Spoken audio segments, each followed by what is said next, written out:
तो आदाब, नमस्कार, गुड इवनिंग, सत श्री अकाल। एक बार फिर आप तमाम लोगों का स्वागत है क्राइम तक की कहानी के इस एपिसोड में। उम्मीद है पूरी फैमिली अच्छी होगी, अपना और अपनों का ख्याल रख रही होगी। इंडिया जस्टिस की एक रिपोर्ट आई आज, बल्कि आज नहीं 13 को आई है। ये रिपोर्ट हमारे देश की जो पूरी जुडिशियल सिस्टम है उसका आईना दिखाती है। ये बताती है कि हमारे किस स्टेट की पुलिस बेहतर है, कहाँ की सबसे बदतर है, किस स्टेट की जेलें अच्छी हैं, कहाँ की बुरी हैं, जुडिशियल सिस्टम कहाँ का ठीक है, कहाँ का नहीं है, पुलिसिंग सबसे ख़राब कहाँ की और सबसे अच्छी कहाँ की। इस रिपोर्ट से एक तस्वीर बड़ी साफ़ हो गई, और वो ये कि साउथ इंडिया के स्टेट्स कम से कम जुडिशियल सिस्टम, जेल, पुलिस, इन सब मामलों में नॉर्थ या फिर वेस्ट इंडिया या फिर ईस्ट इंडिया के मुकाबले कहीं ज़्यादा बेहतर है। ये पूरी कहानी और दिलचस्प डेटा आपके सामने दूं, जैसे आपको एग्जाम्पल, एक झलकियाँ बताता हूँ। हमारे देश में 20 लाख पुलिस वाले हैं। हमारे देश में छोटे बड़े सब मिला दें तो 21,085 जजेस हैं, 21,285। 10 लाख की आबादी पर 15 जज हैं, 5 करोड़ से ज़्यादा केस पेंडिंग है।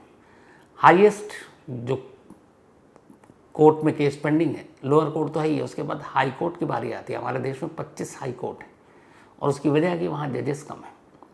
एक हाई कोर्ट के एक जजेस के ऊपर 15-15 हज़ार केस है। ये सारी चीज़ें बताऊं उससे पहले वर्स्ट और बेस्ट के साथ 2 चीज़ें बताता हूँ आपको। मथुरा में एक रात कुछ पुलिस वाले पहुँचते हैं, कुछ वर्दी में, कुछ सादी वर्दी में। घर के मालिक उस वक्त घर के अंदर थे। पुलिस पहुँचती है और उनके बेटे के बारे में पूछती है। वो कहते हैं साहब वो तो दिल्ली में इंजीनियरिंग की पढ़ाई कर रहा है। वो कहते हैं तुम्हारा बेटा जो है वो गैंगस्टर के साथ मिला हुआ है, गैर कानूनी काम कर रहा है। पिता सफाई देते हैं। पुलिस वाले पिता को पीटना शुरू कर देते हैं। काफ़ी पिटाई के बाद घर की तलाशी लेते हैं। तलाशी के नाम पर अलमारी में बहुत सारे जो पैसे वैसे बेचारे घर के रखे हुए थे वो सब ले लेते हैं, जेब में डालते हैं। फिर कहते हैं बेटे का पता बताओ। बाप को गाड़ी में बिठाते हैं और फिर दिल्ली का रुख करते हैं। देर रात दिल्ली में बाप के बताए हुए पते पर पहुँचते हैं। बेटा वहीं था। उससे नाम पूछती है पुलिस वाले। फिर पिता से कहते हैं यही तुम्हारा बेटा है। इसके बाद वो उसे पकड़कर गाड़ी में बिठाते हैं और वापस यूपी ले आते हैं। लाने के बाद खूब दोनों को मारते हैं, पीटते हैं और कहते हैं अपना जुर्म कबूल कर लोगे, तुम उस फलाने गैंगस्टर के साथ थे, ये है वो है। दोनों कहते हैं कि साहब हम तो बेकसूर हैं। बेटा कहता है मैं तो इंजीनियरिंग की पढ़ाई कर रहा हूँ, 3 महीने से दिल्ली में, उससे पहले राजस्थान में पढ़ाई कर रहा था, कोचिंग ले रहा था। पुलिस वाले एक नहीं सुनते। फिर एक रोज़ बाप बेटे को साथ लेकर पुलिस वाले एक सुनसान जगह पर जाते हैं और अचानक कहते हैं बेटे से कि जा, तुझे छोड़ दिया, जितनी तेज़ी से तू दौड़ सकता दौड़ और भाग गए। बाप सामने खड़ा है। कहते हैं पिता को नहीं छोड़ूंगा, तुझे छोड़ रहा हूँ क्योंकि तू स्टूडेंट है, बस दौड़ तेज़ी से, इससे पहले कि हमारा इरादा बदल जाए। अब बेटा दौड़ना शुरू करता है। जैसे ही दौड़ता है एक पुलिस वाला पिस्टल निकालता है, पैर का निशान लेता है, गोली चला देता है। गोली लगते ही बेटा गिर पड़ता है। बाप रोने लगता है। पुलिस वाले अब बाप से और बेटे से कहते हैं कि इस बार तो निशाना पैर पे लिया, अगली बार सीधे पीठ पे मारूंगा। या तो तुम हमारी बात मान लो, अपना जुर्म कबूल करो, या फिर पैसे ले देकर मामला ख़त्म करो। 1 लाख रुपए में समझौता होता है। बाप 1 लाख रुपए देता है। इसके बाद बाप बेटे को छोड़ दिया जाता है। बट एक जगह केस में, अब चूँकि केस डायरी बन गई थी, बेटे का नाम था। अब पिता को ये लगा कि पैसे देकर छूट तो गए, लेकिन कल को कोई और पुलिस वाला आएगा, फिर तंग करेगा उसी केस के नाम पर, बेटे का करियर ख़राब हो जाएगा, क्या करें। बाप का बैकग्राउंड आर्मी का था, दादा भी आर्मी में, बाप भी आर्मी में। उन्होंने कहा नहीं, चुप नहीं रहूँगा, लड़ाई लड़ूंगा। पहुँच गया कोर्ट। उन्होंने कहा मेरे बेटे के ख़िलाफ़ एक फ़र्ज़ी केस पुलिस ने दर्ज किया, वो केस ख़त्म किया जाए। अब ये था कि केस ख़त्म करे, फिर से पुलिस से दुश्मनी। बाप ने तय किया कि सिर्फ केस ख़त्म नहीं करूँगा, खुद इन्वेस्टिगेट करूँगा और इन सारे पुलिस वालों को बेनकाब करूँगा। इसके बाद अब एक बाप एक पुलिस वाला बन गया, एक जासूस बन गया और केस की तफ्तीश करने लगा। पहले उसने ये देखा कि उसके बेटे का नाम आया कैसे। तो पता क्या कि कुछ वक्त पहले नोएडा में एक गैंगस्टर का एनकाउंटर हुआ था। उसका मोबाइल मिला। उसके मोबाइल में कुछ लड़कों के नंबर मिले। पुलिस उस नंबर तक पहुंची। उन लड़कों के मोबाइल में कुछ और लड़कों के नंबर मिले। पुलिस उन तक पहुंची। उन लड़कों के मोबाइल में फिर कुछ नंबर मिले। तो 3-4 चेन जब बना, 5वें-6वें नंबर पे मोबाइल पे एक नंबर उनके बेटे का था। बस ये रिश्ता था और इसीलिए पुलिस ने उठाया। अब पुलिस दिखा रही थी कि गिरफ्तारी हमने यूपी से किया है, कि फलाने तारीख को किया है। पिता को मालूम था किस दिन उठाया, पर सबूत नहीं। अब वो दिल्ली पहुंचते हैं। जिस घर में वो बैठकर पढ़ाई इंजीनियरिंग की तैयारी कर रहा था, आसपास के अब वो सीसीटीवी कैमरे खंगालने शुरू करते हैं। बहुत सारे घरों में लगे हुए थे। वो जाकर गिड़गिड़ाते हैं, उनसे कहते हैं हमें फुटेज दिखा दीजिए। अब वो फुटेज देखते हैं। एक फुटेज में वो उस रात की कहानी सामने आ जाती है कि उनके बेटे को पकड़कर पुलिस वाले गाड़ी में बिठा रहे हैं। उस सीसीटीवी कैमरे पे तस्वीर, वक्त सब था। ये एक बड़ा सबूत था। अब पुलिस के खिलाफ वो अदालत पहुंचते हैं और कहते हैं मेरे बेटे को गलत तरीके से फंसाया गया, गलत तरीके से गिरफ्तारी की गई। कागजी कन्नों पर उसकी गिरफ्तारी की तारीख, डेट, जगह सब लिखी थी। कैमरा कुछ और कह रहा था। अदालत के सामने रखा गया। अदालत ने कहा ये क्या तमाशा है। अदालत ने फ़ौरन उस थाने के तमाम पुलिस वालों को सम्मन भेजा, नोटिस भेजा और कहा कि इनके खिलाफ इंक्वायरी बैठाई जाए। बाप बेटे को बरी कर दिया। ये पुलिस का एक रूप देखा।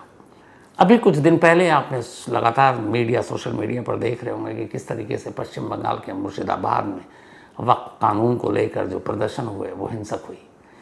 बेकसूर लोग मारे गए। कई लोगों को घरों से ज़बरदस्ती निकाल दिया गया, दुकानें लूट ली गई। स्टेट पुलिस चाहती तो ये सब चीज़ें रोक सकती थी। LIU, उनकी इंटेलिजेंस, उनकी पुलिस फोर्स, सबको पता है कि यहाँ क्या होने वाला है, बट नहीं रोका। हिंसा बढ़ी। अब इस पे स्टेट सरकार पर भी इल्ज़ाम लगेगा। स्टेट पुलिस चाहे तो क्या नहीं कर सकती, लेकिन जब तक ऐसे इल्ज़ाम पहले भी पश्चिम बंगाल पुलिस पर लगते रहे। तो ये दो तस्वीरें अभी हाल की आपने देखी। अब इसी दौरान में ये इंडिया जस्टिस रिपोर्ट आती है। ये जो रिपोर्ट है असल में ये एक सरकारी डेटा भी आप इसको कह सकते हैं, क्योंकि इंडिया जस्टिस रिपोर्ट कोई प्राइवेट रिपोर्ट नहीं है, एक तरह का सरकारी डेटा है। और इसमें जो सारी चीज़ें इकट्ठी की गई हैं वो सरकार के अलग अलग मंत्रालय, अलग अलग डिपार्टमेंट, उनके प्रूफ, उनके आंकड़े, उनके डेटा, उन सबको लेकर किए गए हैं। और इसमें सुप्रीम कोर्ट के रिटायर्ड चीफ जस्टिस, जजेस, वो भी इस पे इन्होंने अपना रोल प्ले किया है। तो उसी के बाद अब ये रिपोर्ट आई है अपने देश को लेकर, इंडिया जस्टिस रिपोर्ट। जिस तरीके से हमारे डेमोक्रेसी के 4 पिलर हैं, लोकतंत्र के 4 स्तंभ, आपके एक होता है न्यायपालिका, एक कार्यपालिका, एक विधायिका और एक मीडिया। ये डेमोक्रेसी के 4 पिलर हैं। उसी तरीके से हमारे देश के जुडिशियल सिस्टम के भी 4 पिलर हैं, 4 स्तंभ हैं। एक है पुलिस, इसके अलावा कोर्ट, जेल और लीगल एड यानी कानूनी मदद। Police, court, jail, legal aid, अगर ये चारों बेहतर काम करें तो समझिए जुडिशियल सिस्टम बहुत अच्छा है। इनमें से एक भी लड़खड़ाए तो पूरा जुडिशियल सिस्टम चरमरा सकता है। तो इन्हीं 4 चीज़ों से मिलकर हमारा जुडिशियल सिस्टम चलता है और इसी को रख कर सामने ये रिपोर्ट तैयार की गई। इंटरेस्टिंग रिपोर्ट इसलिए है कि इंडिया जस्टिस रिपोर्ट 2025, ये इंडिया जस्टिस रिपोर्ट के नाम से जारी की गई है 13 अप्रैल को। इसमें अलग अलग है पुलिसिंग, जेल और जुडिशियल सिस्टम और लीगल एड। हमारे देश की पुलिसिंग कैसी है, इसको लेकर इंडिया जस्टिस रिपोर्ट ने जो हमारे बड़े स्टेट्स हैं उनको अलग, जो स्मॉल स्टेट्स हैं, ये यूनियन टेरिटरी, उनको अलग सामने रखकर एक लिस्ट बनाई है। Best, middle, worst. पहले पुलिसिंग की बात करते हैं। इस इंडिया जस्टिस रिपोर्ट के हिसाब से देश के 18 यानी 18 बड़े राज्यों में पहले 3 नंबर पर बेस्ट पुलिसिंग, सबसे अच्छी पुलिस, तीनों साउथ इंडिया के स्टेट्स आते हैं। पहले नंबर पर हमारे देश इंडिया की सबसे बेस्ट पुलिसिंग को जो रैंकिंग दी गई है वो तेलंगाना है। नंबर 2 पे आंध्र प्रदेश और नंबर 3 पे कर्नाटका पुलिस, मतलब टॉप 3 तीनों के तीनों साउथ इंडिया के स्टेट्स हैं।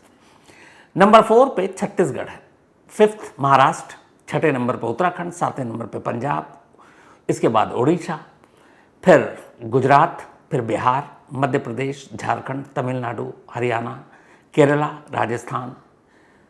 17वें नंबर पर उत्तर प्रदेश और 18वें नंबर पर यानी लास्ट में पश्चिम बंगाल।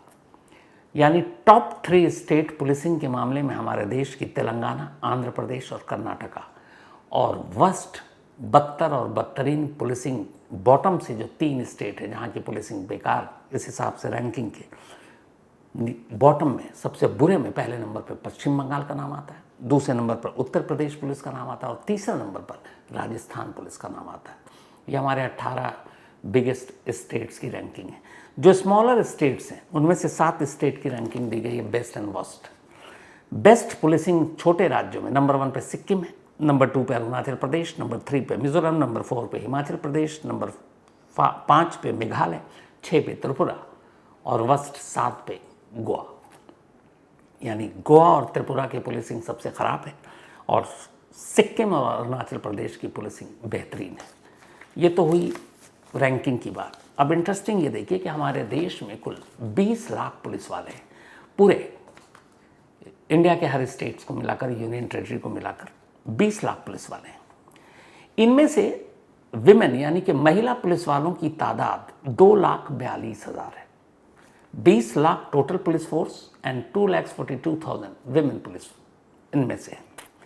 लेकिन इनकी हालत देखिए कि इन 2,42,000 महिला पुलिस में से 90% यानी 90% हो गया करीब 2 लाख के आसपास, 2,42,000 है कांस्टेबल के पद पर है। पुलिस डिपार्टमेंट में सबसे निचला पोस्ट यही होता है, कांस्टेबल। तो 2,42,000 महिलाएं पुलिस में हैं और उनमें से 90% महिलाएं कांस्टेबल हैं। 1,000 से भी कम ऐसी विमेन पुलिस वाली हैं जो सीनियर पोजीशन पर हैं, यानी एसपी या फिर डीजी के पद पर हो, डायरेक्टर जनरल या सुपरिटेंडेंट ऑफ पुलिस। 1,000 इनकी तादाद है टोटल। 2,42,000 महिला पुलिसकर्मियों में से सिर्फ 960 आईपीएस अफसर हैं, इंडियन पुलिस सर्विस से आती हैं यूपीएससी क्लियर करके। जबकि इस वक्त हमारे देश में कुल आईपीएस जो अफसर हैं 5,047 है। 5,047 में से सिर्फ 960 विमेन है। जनवरी 2017 से जनवरी 2023 के बीच देश भर में पुलिस अफसरों के 46,000 बल्कि 64,000 पोस्ट वैकेंट थे, खाली थे। कहा गया भरो, लेकिन सिर्फ 44,000 भरे गए, बाकी के अब भी खाली हैं।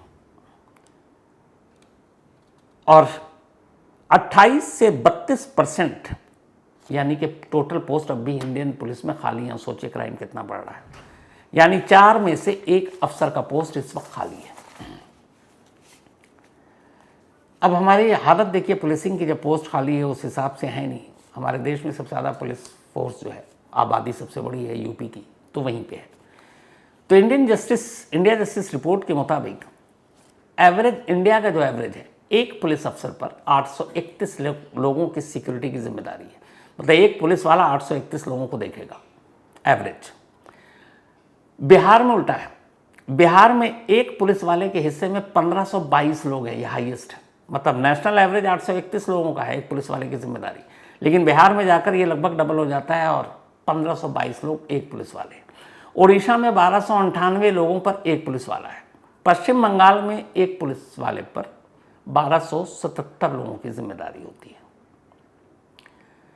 अगर सबसे बड़े स्टेट में देखें तो इस मामले में सबसे बेहतर जो स्टेट है वो पंजाब है। पंजाब में एक पुलिस अफसर की जिम्मेदारी से 504 लोगों को देखने की होती है। तो मतलब वर्स्ट हुआ बिहार जहां 1522, बेस्ट हुआ पंजाब जहां सिर्फ 504।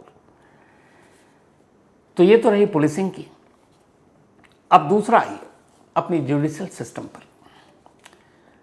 हमारे देश में इस वक्त कुल जो जजों की तादाद है वो है 21,285। Lower court, high court, supreme court के जज जितने भी हैं अपने देश में, 140 करोड़ की आबादी के लिए 21,285 जज हैं। अब मध्य प्रदेश के जितने हाई कोर्ट हैं और अकेले इलाहाबाद हाई कोर्ट जो यूपी का है, इसमें इंडिया जस्टिस रिपोर्ट के हिसाब से एक एक जज के ऊपर 15-15 हज़ार केस है। मतलब एक जज को 15,000 केस देखने, आप सोचिए वो कितने वक्त में देखेगा एक जज, और 15,000 केसेस। देश भर में पेंडिंग केसेस की जो कुल तादाद है इस वक्त 2024 के लास्ट में, मतलब 3 महीने 4 महीने पहले तक 5 करोड़ पार कर गया। 5 करोड़ केस हमारे देश में इस वक्त पेंडिंग है, नीचे से लेकर ऊपर की अदालतों में 5 करोड़ केस।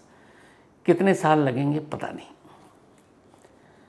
अगर देश के 17 बड़े स्टेट यानी राज्यों के हम लोअर कोर्ट्स की बात करें तो 25% से ज़्यादा ऐसे केसेस हैं जो 3 साल से जिनको देखा भी नहीं गया, सुना भी नहीं गया, पेंडिंग पड़े हुए हैं।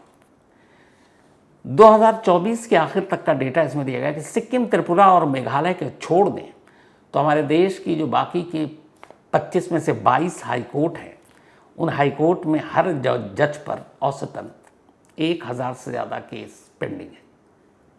हर जज पर हाई कोर्ट के 1000। सिर्फ बानगी जो एग्जाम्पल है, मध्य प्रदेश के हाई कोर्ट और इलाहाबाद हाई कोर्ट, जहाँ एक जज पर 15,000 केस है। बाकी औसत पूरे देश का हाई कोर्ट के जजों पर, एक जज हाई कोर्ट के वो 1000 केस देख रहे हैं। अब 1000 केस कब सुनवाई होगी, कब फैसला आएगा, पता नहीं। डिस्ट्रिक्ट लेवल पर यानी जिला लेवल पर औसतन हर जज के पास 500 केस लंबित पड़े हैं, पेंडिंग पड़े हुए हैं। और पेंडिंग के केस के मामले में यूपी सबसे आगे है। यूपी के लोअर कोर्ट सबसे आगे है। यूपी के डिस्ट्रिक्ट कोर्ट में हर जज के पास, जो डिस्ट्रिक्ट कोर्ट है, 4300 केसेस पेंडिंग है। एक एक जज 4300 केस की सुनवाई कर रहे हैं और वो सब पेंडिंग है। जबकि कर्नाटक में 1750 और केरल में हर जज के पास 3800 केस पेंडिंग है या उनकी बाहर है, उनके पार केस को सुनाना है। अब 31,285 जो जज हैं हमारे देश में पूरे, इनमें से हाई कोर्ट में 33% और लोअर कोर्ट में 21% जजों के पोस्ट खाली हैं। मतलब 21,285 जज हैं, इसके बावजूद 33% हाई कोर्ट में और 21% लोअर कोर्ट में जजों की पोस्ट जो भरी ही नहीं गई। अब नहीं भरने से केस का अंबार लगता जा रहा है। और सबसे बड़ा और मजाक देखिए कि हम हर हिंदुस्तानी पे, मतलब हर 10 लाख हिंदुस्तानी पर, 10 लाख अगर हम हिंदुस्तानी हैं तो उसके लिए 15 जजेस हैं। मतलब 15 जज 10 लाख हिंदुस्तानियों का केस निपटाएंगे। 10 लाख हिंदुस्तानियों का। अगर ये हाई कोर्ट में 33% और लोअर कोर्ट में 21% जो पोस्ट खाली है जजेस के, ये अगर भर दिया जाए तो फिर हर 10 लाख पे 19 जज हो जाएंगे। लेकिन ऐसा हुआ नहीं। जबकि जो हमारी एक विधि आयोग है,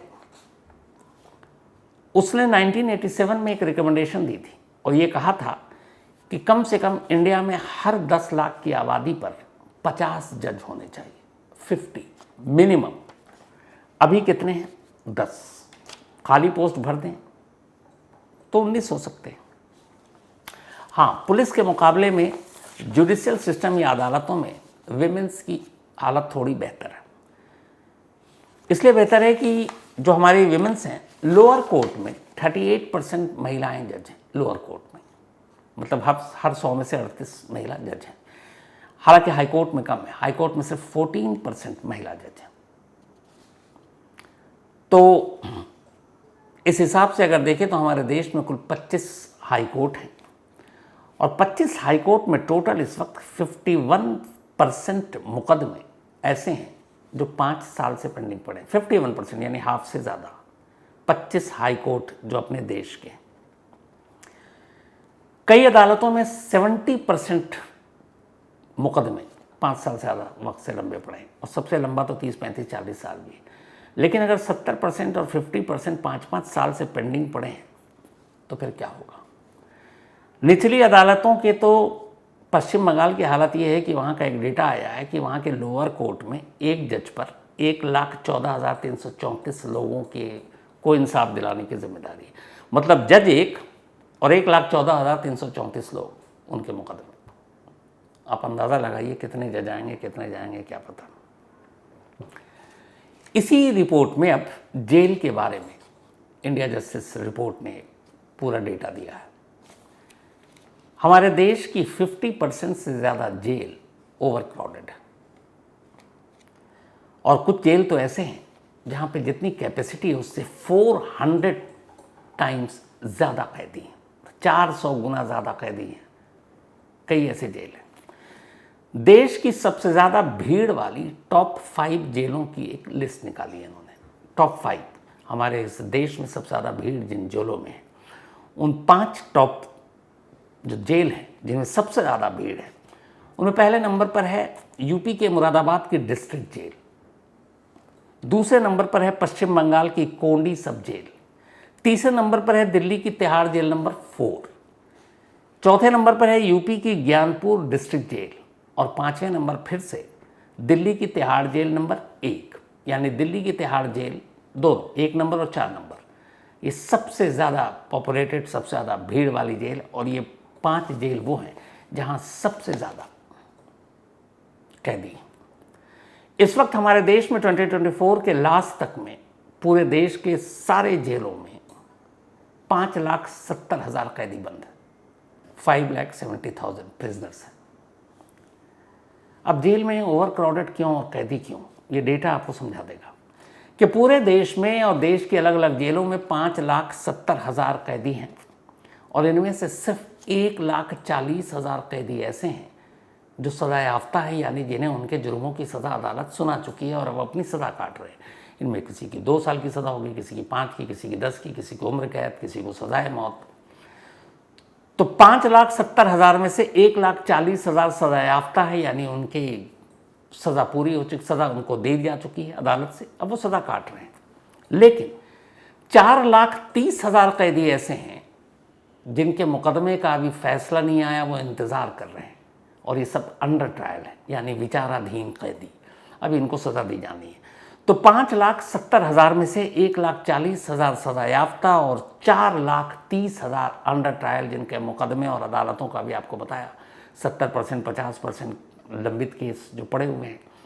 तो अब इन 4,30,000 अंडर ट्रायल कैदियों की बारी कब आएगी, इंसाफ कब होगा, इनको कब अदालत सज़ा सुनाएगी या बरी करेगी, पता नहीं है। यानी कि हमारे देश की जो तमाम जेलों में इस वक्त 5,70,000 कैदी बंद हैं, उनमें से 76% प्रिजनर, 76% कैदी अंडर ट्रायल है, विचाराधीन है। सोचिए, 6.25 लाख कैदी में से 76% अंडर ट्रायल है, तो जेल की तो आबादी बढ़ेगी, जेल में जगह कम होगी और जेल में क्या हालत है ये आप जानते हैं। अब इसी हिसाब से इसी इंडिया जस्टिस रिपोर्ट ने इंडिया के जेलों की रैंकिंग की है कि कौन सी जेल अच्छी है, कौन सी जेल बुरी है, किस जेल में ज़्यादा खेल चलता है, कहाँ खेल नहीं चलता है, कहाँ पे ह्यूमन राइट्स को फॉलो किया जाता है, कहाँ नहीं किया जाता है। तो 18 वही बड़े स्टेट, उनकी रैंकिंग। अब जहाँ की पुलिसिंग अच्छी होगी उनके जेलों की भी हालत ठीक होगी, क्योंकि जुड़े हुए हैं, कनेक्टेड है एक दूसरे से। तो बेस्ट जेल और वर्स्ट जेल ऑफ इंडिया, उसकी रैंकिंग है ये। पहले नंबर पर बेस्ट जेल में तमिलनाडु का नाम आता है, दूसरे नंबर पर कर्नाटका का नाम आता है, तीसरे नंबर पर केरला और चौथे नंबर पर आंध्र प्रदेश। यानी जेलों की बेहतरी और बेहतरीन जेलों के मामले में भी साउथ इंडिया के 4 स्टेट पहले 4 पायदान पर है। 5वें नंबर पर मध्य प्रदेश की जेल का नाम है, 6ठे नंबर पर उड़ीसा की जेल, 7वें पे तेलंगाना, 8वें पे राजस्थान, 9वें पे गुजरात, 10वें पे महाराष्ट्र, 11वें पे वेस्ट बंगाल। जेल में वेस्ट बंगाल की हालत थोड़ी बेहतर है। इसके बाद 11वें पे बिहार, 12वें पे Chhattisgarh, then Haryana, then Punjab, then Uttar Pradesh 16वें नंबर पर है।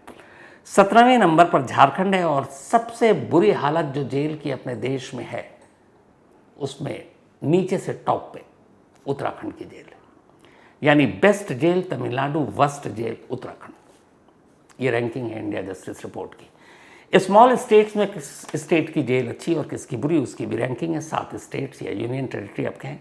बेस्ट जेल छोटे राज्यों में आंध्र प्रदेश नंबर 1 पर है बेस्ट में। नंबर 2 पे है हिमाचल प्रदेश, नंबर 3 पे है सिक्किम, नंबर 4 पे मेघालय, नंबर 5 में मिजोरम, देन 6ठे नंबर पर त्रिपुरा और वर्स्ट जेल 7वें नंबर पर गोवा का नाम। तो ये है जेल की रैंकिंग। अब जेल की हालत क्या है ये भी आपको मैंने बता दी कि जेल में कितने लोग हैं। अब आइए आप जस्टिस इंडिया जस्टिस रिपोर्ट में जो है कि जुडिशियल रैंकिंग क्या है। अब जहाँ की पुलिस अच्छी होगी, जहाँ की जेलों में भीड़ कम होगी, जहाँ के जेलों के हालात ठीक होंगे, तो इसका मतलब है वहाँ न्यायपालिका या जुडिशरी भी ठीक ठाक काम कर रही होगी, क्योंकि ये उसी से कनेक्टेड है। तो जुडिशरी को लेकर भी 18 बड़े स्टेटों में सबसे बेहतर कहाँ पे काम हो रहा, कहाँ इंसाफ जल्दी मिल रहा, कहाँ केस कम पेंडिंग है, जहाँ कहाँ पे सारे जजेस की भी भर्ती हो चुकी है।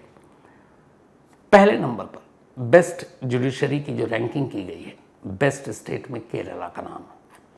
नंबर 2 पे तेलंगाना का नाम है, नंबर 3 पे तमिलनाडु का, नंबर 4 पे कर्नाटका का, नंबर 5 पे आंध्र प्रदेश का। इसमें भी सारे टॉप स्टेट बेहतर बेस्ट में साउथ इंडिया के, केरल, तेलंगाना, तमिलनाडु, कर्नाटका और आंध्र प्रदेश। इसके बाद छठे नंबर पर है राजस्थान, 7वें पे पंजाब, 8वें पे छत्तीसगढ़, 9वें पे मध्य प्रदेश, 10वें पे हरियाणा, 11वें पे महाराष्ट्र, 12वें पे उड़ीसा, 13वें पे झारखंड, 14वें पे गुजरात, 15वें पे बिहार, 16वें पे उत्तराखंड, 17वें पे उत्तर प्रदेश और 18वें पे वेस्ट बंगाल। यानी वेस्ट बंगाल और उत्तर प्रदेश लगातार बॉटम से हर चीज़ में वर्स्ट में चले आ रहे हैं। तो ये है top 18 best and worst jail. जो स्मॉल स्टेट्स हैं, ये यूनियन टेरिटरी हैं, उनमें बेस्ट और वर्स्ट कौन से हैं? बेस्ट जेल इंडिया में, ये सॉरी जुडिशरी की रैंकिंग है, ये जेल की नहीं। तो बेस्ट जुडिशरी की रैंकिंग में त्रिपुरा पहले नंबर पर है, सिक्किम दूसरे नंबर पर है, मेघालय तीसरे पे, अरुणाचल चौथे पे, हिमाचल प्रदेश 5वें पे, मिजोरम छठे पे, और यहाँ भी वर्स्ट जुडिशरी में गोवा पायदान पर बॉटम में है।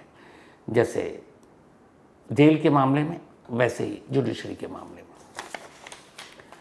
तो अब ये जो रिपोर्ट है पूरी, ये रिपोर्ट इसलिए हल्के में नहीं ले सकते क्योंकि ये गवर्नमेंट की एजेंसियों के डेटा को लेकर रिपोर्ट तैयार की गई। जैसे bureau of police research and development BPRND, Indian jail statistics, CAG CAG और NALSA, ये सब सरकारी जो सोर्स हैं, सरकारी स्रोत हैं, उनसे ये डेटा लेकर ये सारी रिपोर्ट पब्लिश हुई है।